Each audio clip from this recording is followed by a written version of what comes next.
And that was when Mike was like, bullshit. So that last sentence is what really got me, because this really isn't so much compatibility with Minnesota specifically as it is with the United States as a whole. Welcome to Nice Ashes. Join hosts Mike and Nate for cigars and culture. Let's go beyond the smoke. What are we smoking today, Mike? We are smoking the Warfighter Dumpster Fire. Yes. The label is of a dumpster fire. Yeah, it's pretty good. It's pretty good. I'm a fan. Do you know anything about this cigar or company, Mike? They were pretty popular online when I ordered these. So they did have a period of popularity. Sure. But other than that, I do not know anything about them. First few puffs seem pretty good. It looks to be a darker wrapper, but it kind of has that nuttiness that you would expect from a Connecticut. Yeah, it's might be a Maduro. It could be a Cameroon. Hard Sure. to say. I could look it up, but if you're listening and you care, you can look it up. I don't think it really matters. No, I don't know that it matters, other than the flavor of the first few puffs said to my body Connecticut, but it doesn't look like a Connecticut. That doesn't mean it isn't one or couldn't be one or whatever, but again, just trying to let the listener know what is going on. To me, it's like a Habano. Sure. But that could just be in my head because it looks like that. Yes. I'm a contrarian asshole and I can't just agree. Speaking of contrarian assholes and passing judgment based on the way something looks, what is our topic tonight, Mike? So we are doing the first of our data analyses about the cultural compatibility of the Somali refugees. This will be the more positive of the two. I had them redraw the analysis. Okay. I only read the executive summary of this first one before I had them redraw the second analysis. So I'm going through this the first time with everybody else because I don't want to, I didn't want to skew the data, so I didn't want to get too into it. So we're going to discover what it says together. Nate has a copy, so he won't be surprised. And we're holding hands and ready for our Disney special. Call me, Bob Iger. Call me. I got a deal for you. All right. So we'll start off with just the executive summary and we'll work our way down. The integration of Somali refugees and immigrants into Minnesota represents a complex case study and blah, blah, blah, blah, blah. Highlights significant challenges and notable successes. We're going to skip that. That was when Mike was like, bullshit. Yeah. This analysis examines compatibility across cultural, religious, social, and legal dimensions, incorporating the historical context of U.S. involvement in Somalia, and its impact on displacement patterns. So that last sentence is what really got me, because this really isn't so much compatibility with Minnesota specifically as it is with the United States as a whole, right? It didn't take any data in for Minnesota to add to the analysis. That was my mistake. Sure. I'd only had it gather U.S. sources generally. So that's why I say this is really for United States wide, not so much specifically Minnesota. Yeah. But, prompting matters, but it's good to look at it kind of as a whole and then narrow the focus down into Minnesota, because I feel like we've really been doing an in-depth look, which is the whole point of doing the multi-episode series, where taking, the history and the background of Somalia and then the external forces and then specifically the United States involvement, going through the literature, and then we're kind of slowly focusing the lens on the end goal, which is Somalis in Minnesota. Right, because the majority of the Somalis live here. So that's why, right? And then we live here. So anyway, so the estimated population of Somalis in Minnesota is 74,000, which seems incredibly small. It seems like there's way more Somalis in Minnesota to me, because there's a lot of Somalis in St. Cloud and a lot of Somalis in Minneapolis. Yep. Seems like it should be more. Primary settlement is the Cedar Riverside neighborhood. which everybody knows if you live in Minnesota. That is where the Mixed Blood Theater is, for those who listened to the last episode. Yeah, that's if you're familiar with the cities, because you can certainly live other places in Minnesota and have no idea what the Cedar Riverside neighborhood is. Yeah, that is very true. That is very true. I guess I've been exposed to Minneapolis more than the average person from greater Minnesota. Well, sure. I'm just saying, if you're from Minnesota and you don't know where that is, don't feel bad, because... No, it's the crack stacks. That's the nice way to say the crack stacks. The multicolored towers in the sky off of I-94, right next to the junction of 35 and Hiawatha and I-94. You can't miss them. They are. You really horrifying. Can't. No. And it is a desolate landscape there at night for sure. Yeah. Yeah. So they do have a Somali community, official Somali community confederation in Minneapolis. And so demographics for the Cedar Riverside area is 39% foreign born. The majority are East African, and 54% speak a language other than English. So I don't know if that means at all or primarily, but yeah. So a cultural framework analysis. So we've covered this a lot. The clan system is integral to Somali culture. Individuals identify themselves and their families by their clan name, and it's a major part of their language and religion and everything. The clan system is almost like the dominating characteristic of their culture. Yeah. There's 5 clans, and the families are patrilineal and divide along lineages and subclans. And some groups pay kinship to other groups, I guess. Nate, do you know more about that through reading on your episode? I don't. I know that the Hawaii or Hawaii clan was in control for a good chunk of the portion of the author's life, and he was of the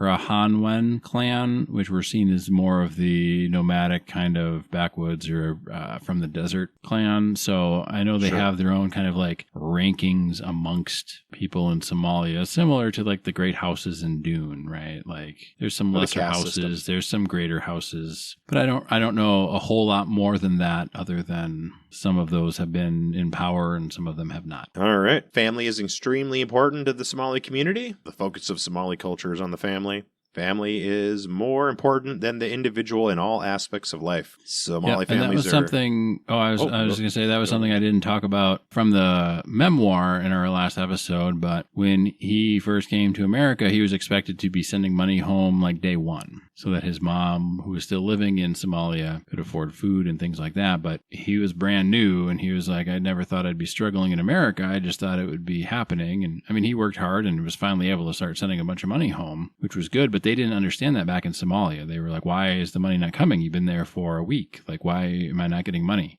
So it's misunderstandings or not having realistic expectations. Not that they would know any better. Like, how would you know? You wouldn't know. Right. It's hard for us to imagine how little they know about the greater world. Yeah. Well, the American dream is the American dream, and it's sold as the American dream, and you go and you make it, and you're there, and things are great. But that's not really how it is. Things are a lot better than they are a lot of other places, for sure, but that doesn't mean you get American dream success day one. Right. I mean, they're not sophisticated enough to understand that it's propaganda. Yeah. Many people here are not sophisticated enough to understand that it's propaganda. Right? No, that's true.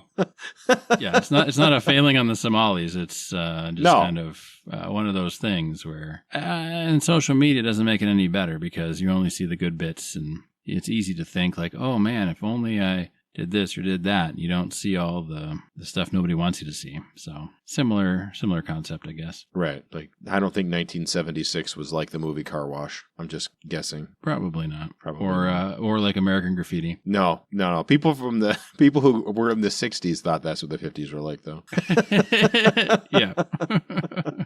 Anyway, Somali families are collectivistic with communal responsibility. The whole family and community is considered responsible for a child's parenting and upbringing. Somalis live with their parents until they get married. In times of sickness or marriage, all resources are pooled. Yes. I will also say, and this probably depends. I mean, that's kind of a broad statement. Somalis live with their parents till they get married. In the memoir, the author's brother got kicked out of the house because he stopped going to his Quran lessons. And Abdi himself wouldn't stop going to see American movies or playing American music on boomboxes. And so he also got kicked out of the house. But generally, yes, I believe. I think it's, again, when we talk about kind of blanket statements, it's not necessarily every instance, but the women for sure, the daughters for sure were expected to be very obedient and there. So, yeah. So, as we know, we've discussed the predominant religion in Somalia is Islam with 99% Sunnis, and apparently the Shafi'i school is particularly dominant. The Islamic Civil Society of America seeks to promote the compatibility of Islam with democracy, which, well, and I think that's tell you guys, an interesting idea. It's not. Well, and I don't know. I haven't really done a deep dive into Islam, Mike, because I don't know. It's not one of those religions that interests me. And, I am an atheist, but I enjoyed learning about Judaism with Simha. And I enjoy learning about some of the other religions. I have a book about Buddhism that I'm excited to read, even though I'm not Buddhist. But some of the tenets and things. But Islam has never really interested me. And I kind of thought Islam is incompatible with a lot of things. But I think that's kind of the same as saying like Christianity is incompatible with a lot of things, in the sense that it is incompatible with a lot of things. Yes. Nate. The difference the most is ardent that the majority of the people in Christian cultures are not practicing Christianity in its most fundamental sense. And the majority of people in Islamic culture are practicing Islam in the most fundamental sense. I don't know about the majority of people, Mike, but the majority of people in power is in Islamic countries are practicing it to that extent, because none of the people that, in the memoir anyway, none of the people that he interacted with actually wanted to practice it to that extreme, but under threat of death or maiming or what have you, they abided by the prevailing rules, but left to their own devices, that's not to the extent they would practice Islam, I guess, is maybe the best way to put it. Sure. And I mean, I know I went to college with some Muslim people, and I had some Muslim professors, and sure, they were very moderate, but they were also the educated elite of their culture. Well, yeah, right? and acclimated and not in their home Islamic country. And I'm not trying to make any excuses for Islam, and I'm not trying to, I'm just saying that it's one of those things where you've got the loudest voices or the people in power's voices, and that's what you think. And that may or may not be the case. I don't know. I mean, for people living in Somalia, they don't have a choice. They either follow the ruling party or they die. And they might die anyway, even if they follow the ruling party, but they're less likely to die of being shot if they abide by the rules, because they're just trying to find food to eat that night. They're living day to day. They're not. Again, it's don't judge the whole for some bad actors, but again, I don't really know if you couldn't, but if you could do a poll of all of the citizens living there, I don't know that all of them or even a majority of them would say, yes, I fully believe in fundamentalist Islam. I mean, if they did, why would they want to emigrate somewhere else? That is true. Anyway, not trying to play devil's advocate a huge amount. No, please do, because there's not a lot of people who want to stand up for female genital mutilation, Nate. So no, and I mean, and I'm against that, and I'm not for that. But it was kind of eye-opening to me to read that memoir where he was saying it was a terrible practice that needed to be ended, and that Somalia would never integrate with the greater world if that practice kept happening. So it's definitely not a belief that's held by everybody. And I think the important thing, and the thing that I want to make sure we remember when we're talking about this sort of thing, because immigration is scary for the people that have people coming in, but it's also scary for the people that are actually coming in. And I had a conversation today with my wife about one of our neighborhood people that we have dubbed Octomom, and she's out there yelling and swearing at her children on the corner by her house. And, we were talking about how maybe the culture or your society is more important in how you behave than, skin color or other things. Not to get too deep into that. And that's the same. You have 5 clans in Somalia. So it's really kind of like 5 different states, or however you want to equate that in your mind. But it's also the same as here. Like, yes, as a country on a whole, guess who we elected as president? How many individual people are super thrilled by that? Not a lot of people I talk to, even if they voted for that person. You know what I mean? Like, it's easy to judge the whole based on the few loudest people, but that's not necessarily indicative of the whole. And so when we're talking about refugees specifically, most of them are leaving because their lives are in danger, and they're not super interested in like enacting Sharia law in America. Some of them might be, yes, don't get me wrong, but by and large, if you're looking at people that have no say and they're not part of the clan that's in power, I don't think they really care. They want to be somewhere where they're not afraid for their lives every day. I'd agree with that. I would also like to add that even if 1% of the Somali refugees are bad actors, that's still only 740 people. Yeah. 740 bad actors in Minneapolis is not insignificantly small to the point where I don't want it to be addressed, but it's not like a life or death situation for culture-wide. Well, that's probably less people than protested George Floyd. I mean, honestly. Well, yeah, people. I mean, there was a lot of people. There was the daytime people and the nighttime people, and there was definitely more nighttime people than that. Yeah. Like, there's thousands of nighttime people during the George Floyd rioting at night. And then during the day, who knows how many? Tens of thousands of people were out on the streets for one reason or another. Yeah. Anyway. Didn't mean to sidetrack us other than, we're talking about, individual people in a lot of these cases. And these are all stats, and it's supposed to be non-personal, right? But at the end of the day, these people are all individual people who have their own thoughts and beliefs and things, and are generally fleeing a life and death situation. Yes. All right. Carry on, Mike. Sorry. No. So cultural activities amongst the Somalis consist primarily of poetry, folk dancing, plays, and singing. These traditional activities retain their cultural importance, especially in rural areas of Somalia. So we're going to talk about the compatibility assessment here. We're going to start with the high compatibility areas, and we're going to work our way down to the low compatibility areas. And I have not read these, so I might disagree with some of them. Yes.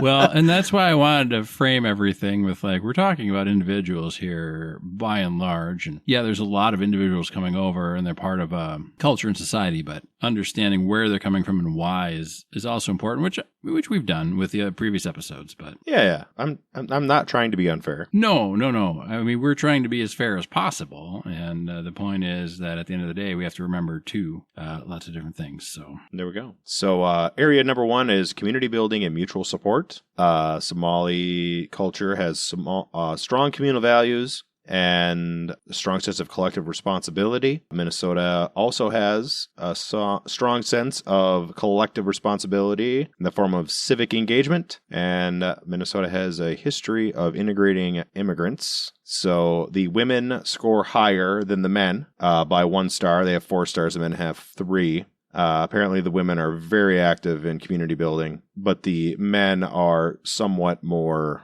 limited in their cross-cultural interaction. Sure. That makes sense. I think that's mostly true across almost any community or any culture. Probably. The women are seen more as like the connectors, and the men are kind of like, we'll do.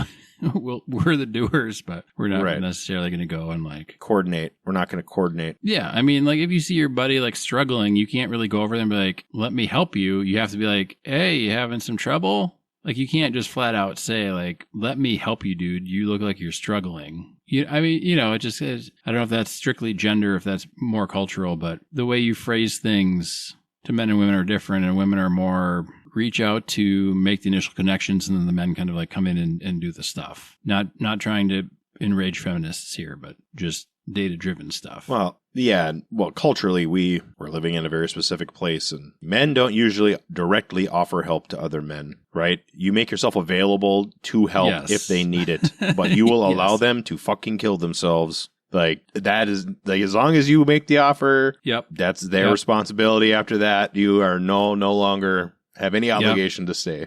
Yeah, because it's not, I don't know that it's really, I don't know what it is. I'm sure it's ego and fragile masculinity and stuff like that, but you can't come out and tell somebody else that they're not doing something the right way. I mean, you can if it's your job, but to be polite, at least in our Minnesota area, upper Midwest, you can't really come out and be like, dude, are you stupid? Like, that's not how you do that. You have to phrase it in a way where it's like, you're not putting them down. You're not questioning their knowledge. You would say something like, oh, you know what? I just did something similar and I learned this really cool trick to make it go faster or better, even if it takes like twice as long. If they don't know what they're doing, they'll be like, oh yeah, what was the trick? And then you can be like, yeah, so it's going to take like 16 hours instead of 2 hours, but actually this is up to code. And they'll be like, oh yeah, okay, I was worried, I didn't know about that. But you can't come out and like attack them or what is seen as an attack and be like, you don't know what you're doing. Well, let me do this for you so nobody dies, you know? And if they refuse your help, then you can say, well, Jimmy didn't listen to me and look what happened to him. He burned his whole house down and killed himself. Like he should just listen, but thank God his ego died intact. So I'm not saying it's right. It's just, it's how it be sometime. Right. It's nice. It's nice. You're not being rude. You're being nice. Hey, yes, guy, how's it going? Yeah. Yeah. I tried to do that with one of our neighbors who was going through some stuff, and I wanted to put these new windows in the garage. But I didn't really need his help. You know what I mean? But I wanted to see if he needed help. So I said, hey, do you know anything about like putting windows in? And he was like, oh, what kind of siding do you got? What kind of flanges do they have on them? And I was like, well, this and this and this. He said, well, I don't know about that. I'm like, oh, okay. I reached out. I mean, that was reaching out, but he didn't. That is, he didn't want it. The beginning and the end of your responsibility.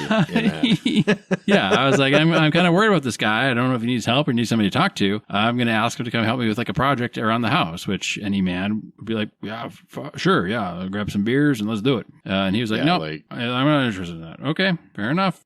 Bye. See you later. So, should we do a cigar check, Mike? Yeah. I'm not quite halfway. I'm sure you are, but yes. I don't know. I mean, I guess I like it. It's kind of like the perfect cigar to just like smoke and talk about stuff, and it takes kind of like the back seat. It does take the back seat, but it also tastes very good. It's just It does taste good. Super complex. It's got a little bite. Yeah. It's very pleasant. Yep. Not going to complain about it. I have nothing bad to say about it at all. Yeah, I have nothing bad to say about it. I've just been puffing away at it, and I just happened to look down and be like, wow, I'm probably a little bit over halfway. We should do a cigar check, which, depending on what kind of smoke you're looking for, I think is a pretty good sign. Where you can just like, you're puffing at this. It's not one of those cigars that makes you go, wow, like, ooh, like, ah. But you smoke it and it's good and it's solid and it's consistent and it's there and you can focus on the other stuff. So far, I mean, we're halfway through, so we'll see. Yes. So we're going to talk about integration patterns. Right. The Somali community organizations provide ESL classes, job finding, legal advocacy, and union services to their constituents. There's strong internal support systems, but because they have such a strong internal support system, it limits their broader immigration. Sure. Integration. Somalis face discrimination both as Africans in America and as Muslims in America and as Somalis, and they report higher levels of perceived housing discrimination, which I could see that. I can see that too. And that was an interesting thing because in the memoir, not to keep tying it back to this, but this is like the only firsthand knowledge that I have of the process and what they were going through, is he was saying he was labeled as an African. He had to fill out his paperwork to emigrate. And he had to pick something, and so like Somali wasn't on there, so he had to pick like African. But he was like, I never saw myself as an African. Like that wasn't part of their identity or culture. They never thought of themselves as African, meaning like the whole continent. So I can see how it would be confusing. Like you're a nomadic oral history culture that doesn't view yourself as African because you're focused on Somali and yourself and your clan and your family and your village. And then you have to like check a box somewhere, and it's something that doesn't seemingly fit you. Plus, your religion doesn't necessarily do you any favors coming to, say, like America. But that's not really how they identify themselves either. So it's I can see that that's definitely something that could be a challenge. There's also evidence that Black immigrants generally resist assimilation to reduce exposure to racial discrimination. I'm sure that there's truth in that as well. to a certain degree. Yeah. I think a lot of it might be more cultural than racial, but functionally there's little difference, realistically, you know? Yeah, and I know there was a phase in American history where Black African Americans who spoke well were praised by white people for sounding white and denigrated by Black people for trying to suck up to whitey or something, right? So it's not necessarily all stuff that comes from the place they're going to, but from their own cultures where, oh, you want to try and integrate with that society? Well, you're, pissing on the graves of your ancestors or something like that.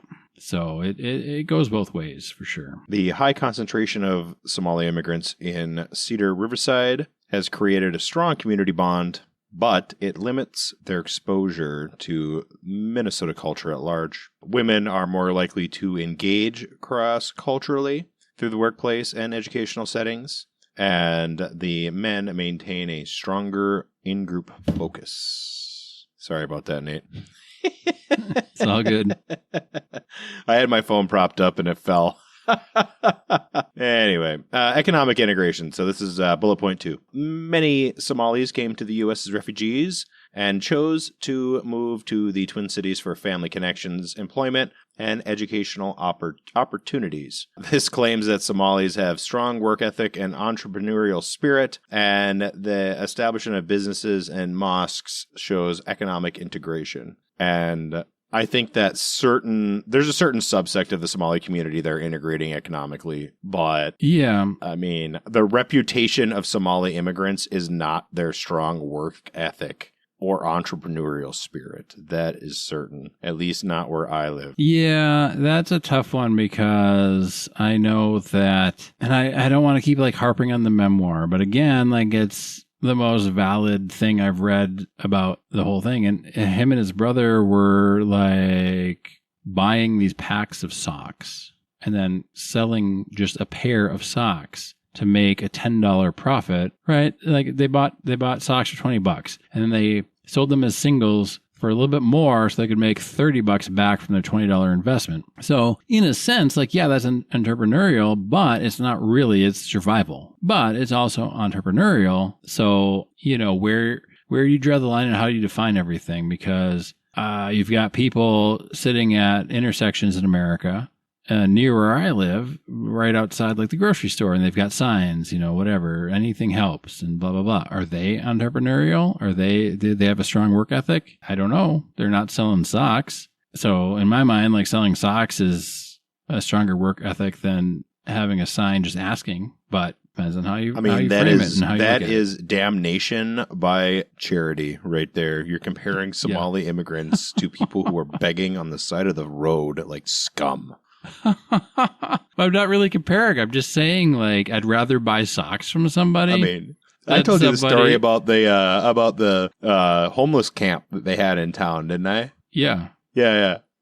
That's what I think about that.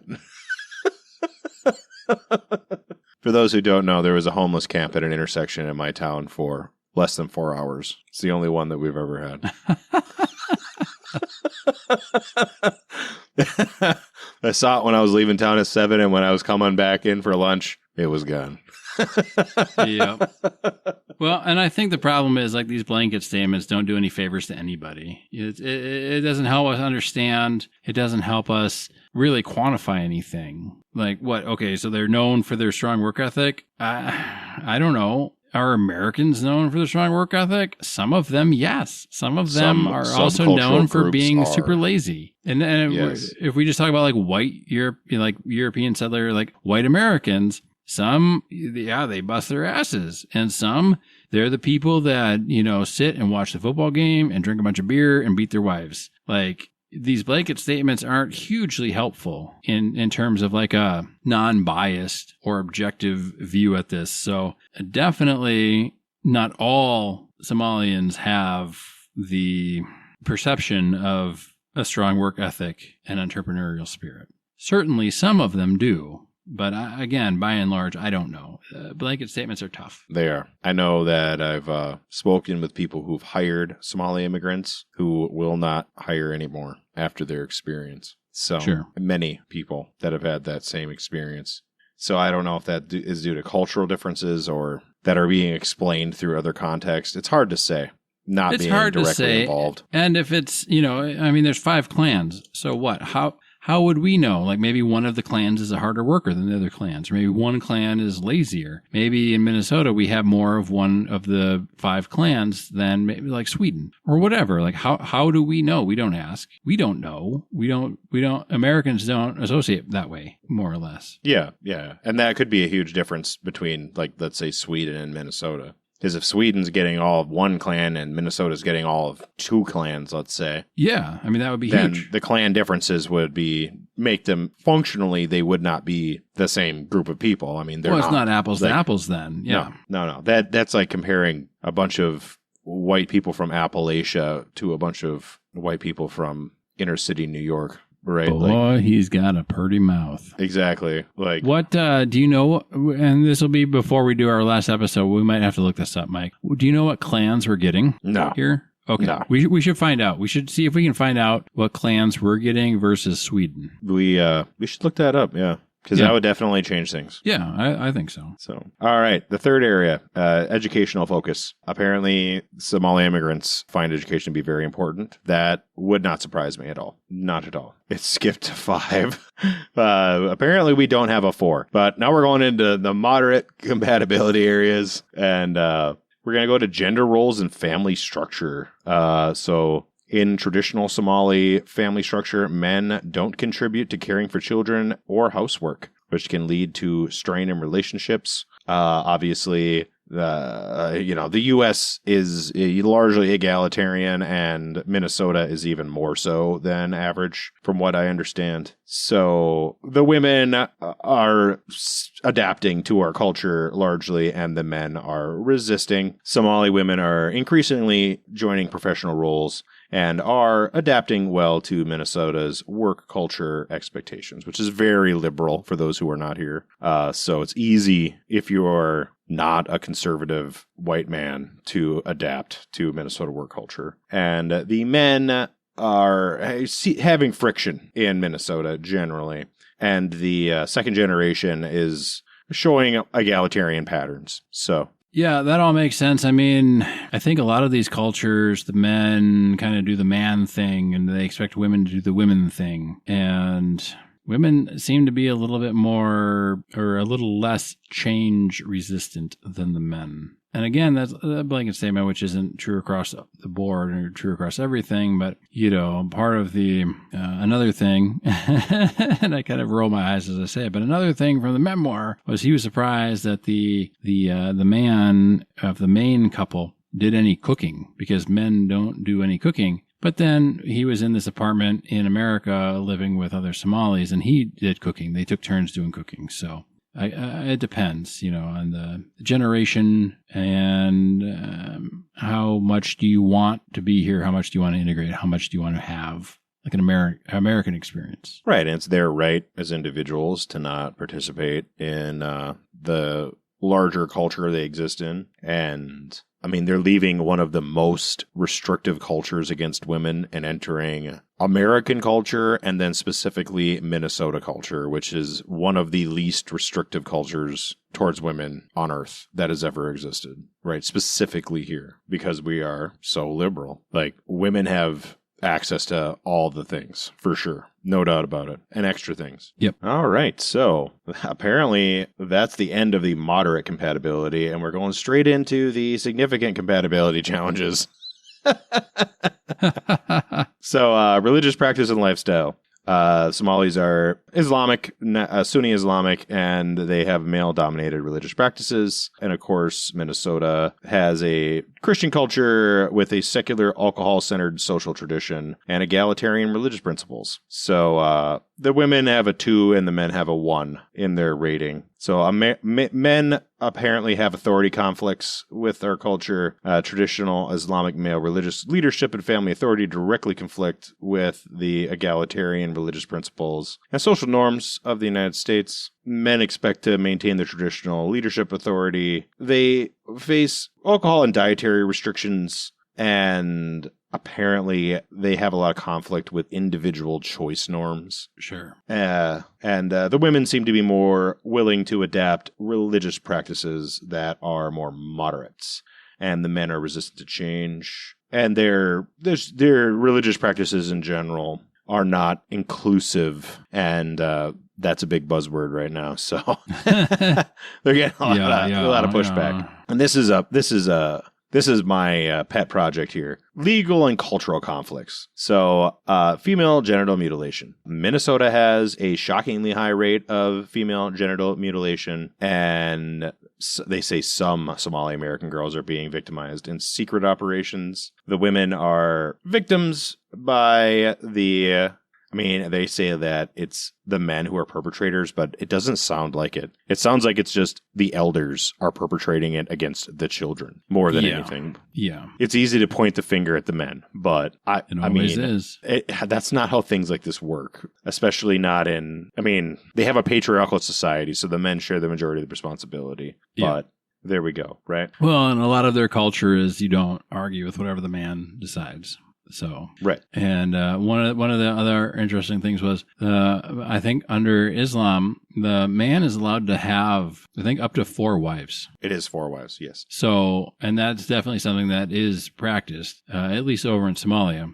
So they're not used to questioning the men, at least not in the older generation that's living still, but perhaps in the newer generations they're going to start questioning some of these things, especially if they're here in America and are aware of other ways of doing things. Right. So apparently 3 of 4 Somalis believe that female genital mutilation is required by their religion and that it is harmless. Which is, the practice is obviously a violation of the law, and the AI made sure to add that women are not considered compliant in the practice.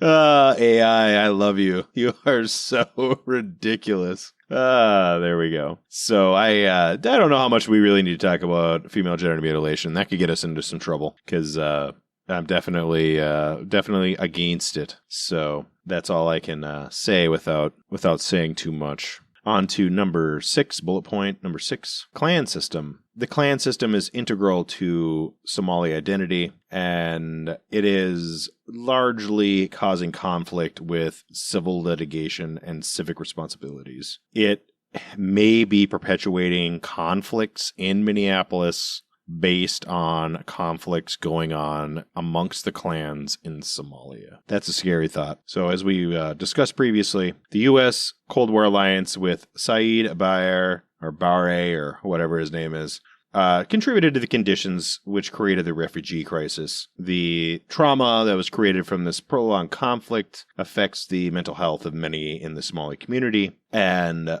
a large number of Somali immigrants began arriving in Minnesota in 1992 during the Civil War. All right, so the generational integration pattern. They're going back to the genital mutilation, Mike, for a second, and I was like, oh my God. We covered it. We don't need to talk about it anymore. Hopefully, it's been edited. We'll see. So the first generation... Exactly. The first generation has a strong retention of traditional practices and language, and also to their clan loyalties. The second generation is experiencing tension between the Somali and American identity. The trajectory for their integration is generally positive, with increased civic participation and professional achievement on the horizon. Which is what we would expect, right? I mean, any immigration, anyone coming in, the first generation, you're not really expecting to be fully integrated, but you would expect every subsequent generation to be more and more integrated or what have you. I mean, you still want them to have their own cultural identity. That's what's made so much of America really, really good. Yeah, and expecting first-generation immigrants to integrate is not realistic, ever. Never was. No. There were whole towns in Minnesota there wasn't a single person in that town that spoke English other than the teacher. And after a year, the children, right? Like no one, not even the postmaster spoke English. Yeah. No one in the town. So it's just how things were. We don't talk about it because everybody that was alive then is dead. Yes. So They have a gender difference compatibility matrix. And I'm going to skip all the numbers for you guys. But what I will tell you is that the women score higher in every category other than legal compliance and intermarriage acceptance. So, yeah, legal compliance is because of the FGM largely, and the intermarriage is because it doesn't happen, or it hasn't happened in a large enough number yet to really be statistically important. All right. So, critical integration challenges. Are you ready for it, Nate? Dude, I'm so ready. I could not be more ready. All right. Female genital mutilation is the number one issue. So, we don't do that here. We don't like it.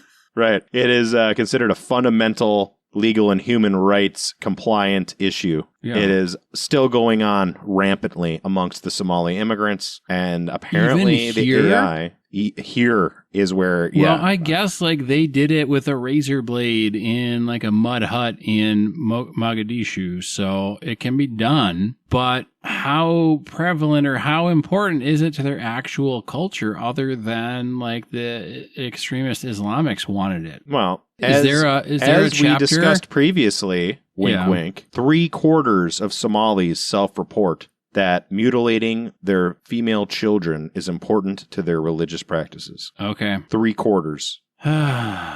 Fuck. So I don't know if you edited that out of the original section or not, because we haven't.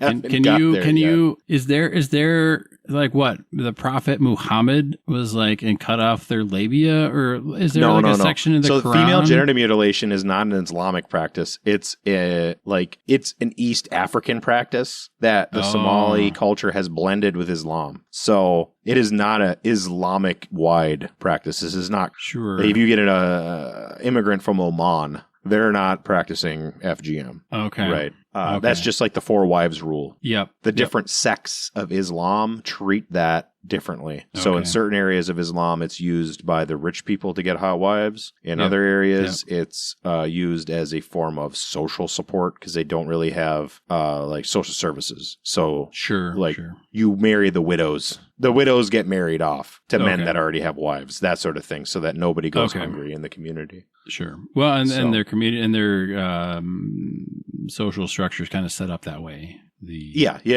Familial ties and whatnot. Exactly. I had a college professor. His father had 3 wives, and the third one was his dead uncle's wife. Right, there was no expectation that they were going to be intimate. They were, they were already old.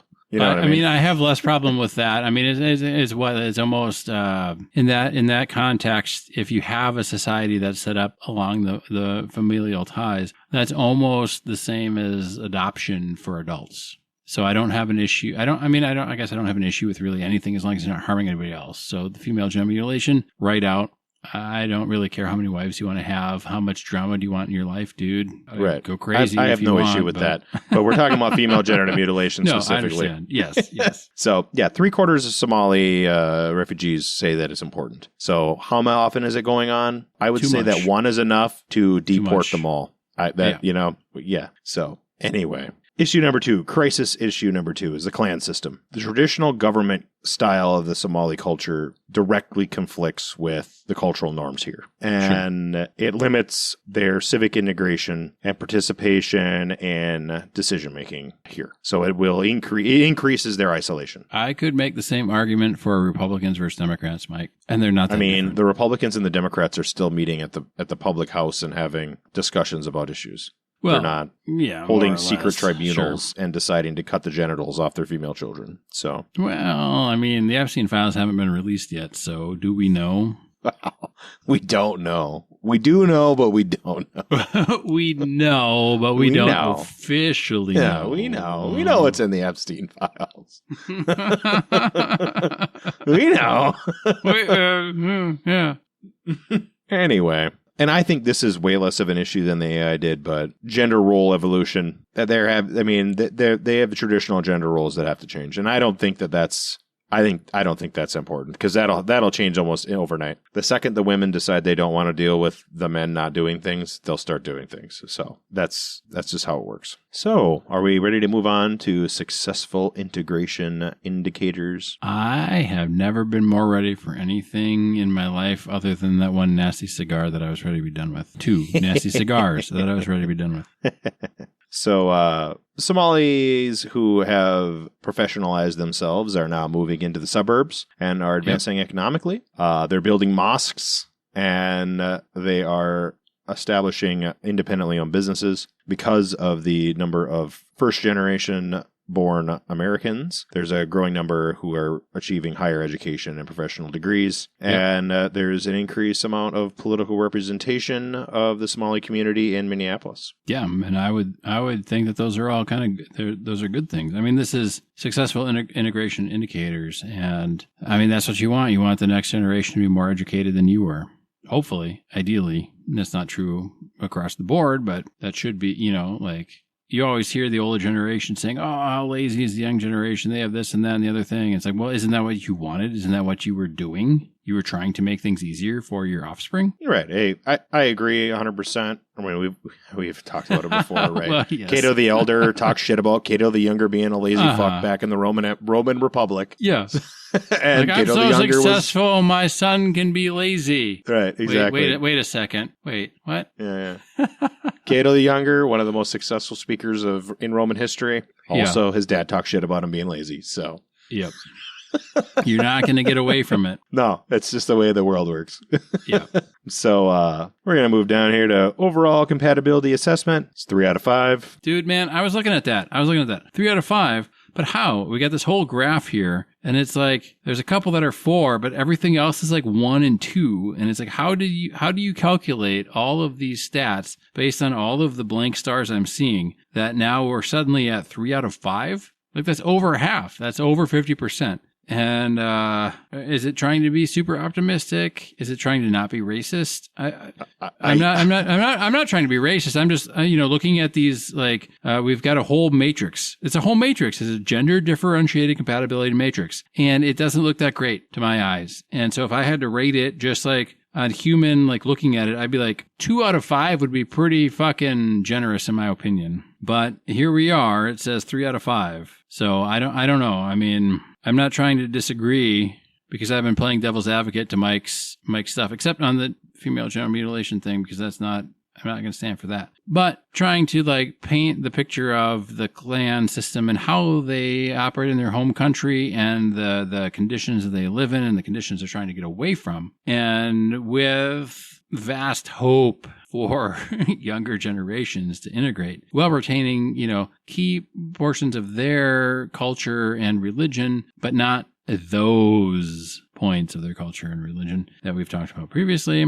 But I feel like the 3 out of 5 is crazy optimistic based on the matrix I looked at. It does seem crazy optimistic based on the stats that we were provided that we did not go over, because it's like 2 pages of stats. So yeah, we don't need to go over all of them. No. I mean, we generally went over most of them. It just, we didn't give everything a star rating, but the matrix calls into question this kind of overall compatibility assessment rating in my mind. Oh yeah. So if you skip down to the long-term trajectory. Yes. This is where I would get really butthurt, because it says that the Somali women demonstrate stronger cultural integration success, 4 stars, compared to the men, 3 stars. And if you go up to the compatibility matrix, I don't think the women average 4 stars. I think they average like 2 or 3 stars. And the men, they are not averaging 3 stars. They're averaging 2. 2 at best. 2 at best. So our assessment here is a little generous. Going down to the long-term trajectory. Are you down there, Nate? Yep. The long-term trajectory shows significant gender differences. Somali women show a stronger correlation at 4 stars average. I wonder why, Mike, have 3 stars they're average. having their labias chopped off. Well, if you look up at our matrix, the women are not averaging 4 stars. They're averaging 2 or 3. And the men, yeah, they're averaging like 2 or 1. Yeah. So now we know why it says that they have a compatibility of 3, even on this assessment, which is largely not taking in any specifics for Minnesota. That's the next episode. Yeah. That's the next episode. The finale. That's the finale. So I think that this analysis, I mean, this is why we did the second analysis, because this one is very generous. Which very is fine. Generous. Well, it might what make it some is. people feel good, but is it accurate to reality? That's the question. That's always the question. And studying groups of people in mass might be accurate overall, but at the individual level, it's always difficult to say. Dude, there's always outlier individual behavior patterns, but then there's the group. As individuals, we have patterns that are not part of the larger group. But just because we are individuals does not mean that the larger statistical analysis is not relevant. Well, true. I'm an outlier where I live, but that doesn't mean that I don't exhibit the majority of the behavior patterns of the place. You know what I mean? Yeah, I wanted to...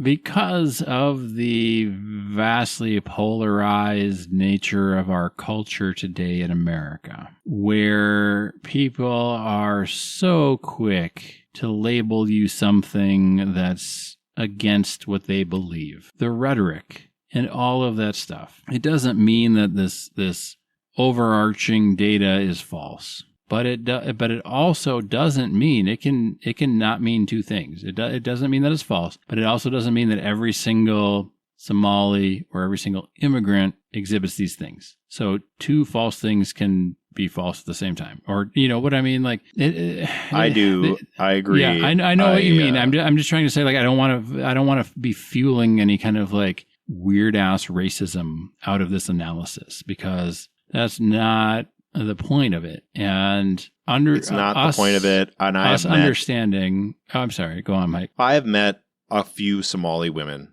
through work. Sure.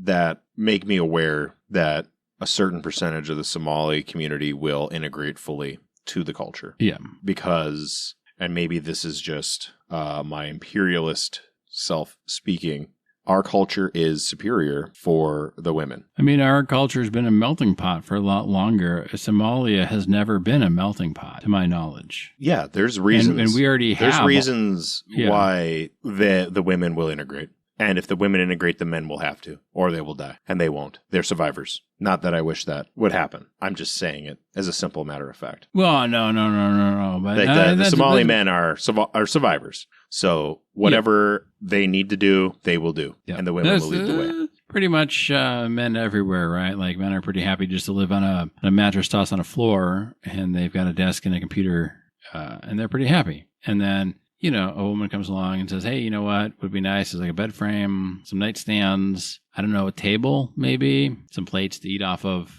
And men are like, yeah, sure. Okay, that sounds good. So, you know, it'll take time. It's important for us to understand kind of where they're coming from. I think that's part of due diligence of being a country that people want to come to. You know, make even a token effort to understand. It goes a long way. And encourages people to more fully integrate with the society they're coming into. And if you're going somewhere, you know, a lot of Americans love to say, like, oh, if so-and-so gets elected, I'm going to Canada. Well, what do you know about Canada? You don't know jack shit about Canada. You don't know anything about Canada. Come on. Are you kidding me? Like, you don't know anything about Canada. And the Somalis and a lot of refugees don't have the luxury of, you know, let's do some research and let's ask ChatGPT to rank the countries I could, you know, safely flee to. That's not realistic. But again, like, understanding where they're coming from maybe will help people be a little more patient or not be so harsh in their initial judgment, with the only exception being female genital mutilation, because that's not okay. And we're not about that. But everything else... It's important to their religion, Nate. How dare you be Islamophobic? Well, if female genital mutilation is important to the Somali religion, then I guess fondling little boys is important to Catholicism. Yeah, of course. That's why the Pope's not in jail and none of those priests are in prison. and the bishops aren't being rounded up on RICO charges. What do you think of the cigar, Nate? I'm about an inch left. Yeah, I think I've relit it maybe twice, and I might not have been smoking as much as I should have been. It's not that it's necessarily gotten worse, but I'm less enthusiastic about it after having relit it. And relighting always kind of makes it a little extra sour. So I don't know. I guess I got to rate it. That's what we do, right? I guess I'll give it a 2.5. I think I'll give it a 2.5 because it's pretty decent. It's decent. It's, again, like it does. It takes a really nice backseat to a lot of what you're doing. Towards the end, if you're not kind of paying attention to it, it'll go out or be a little sour or whatever, which is fairly typical of the cigars in the price range we're talking about. I don't know what the price range of this one was, but I'll go to 2.5. I see you gave it a 3, Mike, and I almost gave it a 3. But I think it's pretty much like right there in the middle. It's good. Takes a back seat to whatever. Your relights affected it where I didn't relight it, so I'm still enjoying mine. Then it's not super spectacular. Yeah, I have an inch and 7, I don't know, maybe an inch and 7/16, so something like that. Not quite an inch and a half. And I like it. It's perfectly fine. It's not special. Adequate. I did drop it before I started smoking it, before I lit it, and it did not break apart.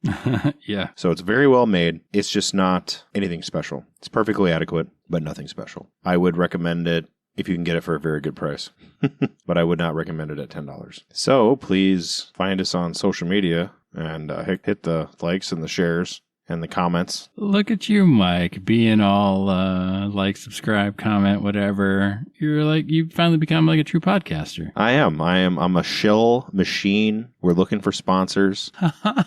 We'll strip for money. Yeah, or whatever they do on the internet these days. Yeah, I don't even know. If you want to see my feet, there's a price. We'll send pics of feet smoking cigars for a price. Googly eyes are extra, but absolutely. Absolutely. Anyway, thanks for listening, and we'll catch you next week. Be safe, have fun.